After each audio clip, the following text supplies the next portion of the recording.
Premesse, non una riunione politica né un vertice nel quale prendere una decisione. L'incontro che ha visto protagonisti 200 sindaci di tutto il Veneto è stato convocato dall'ANCI e dal suo presidente Mario Conte per un confronto tra primi cittadini chiamati ad affrontare il problema dell'accoglienza dei migranti, 3.500 quelli arrivati nelle ultime settimane, con la prospettiva di un'ulteriore ondata nelle prossime. Un confronto chiaro e schietto a partire dalle molteplici difficoltà che i comuni stanno affrontando nell'accoglienza dei profughi africani, afghani e ucraini.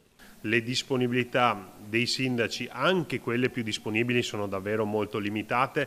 L'appello al governo è quello di agire su scala internazionale per mettere la parola fine a questi sbarchi, di trovare soluzioni alternative a questa distribuzione nel territorio.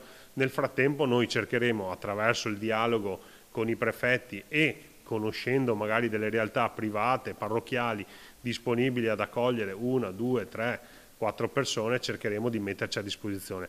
Quel che è certo, ribadisce il presidente di ANCI, è che il problema o lo si governa o lo si subisce, e sull'ipotizzata defezione dei sindaci leghisti dall'incontro dopo i contrasti sull'accoglienza diffusa, Conte è categorico.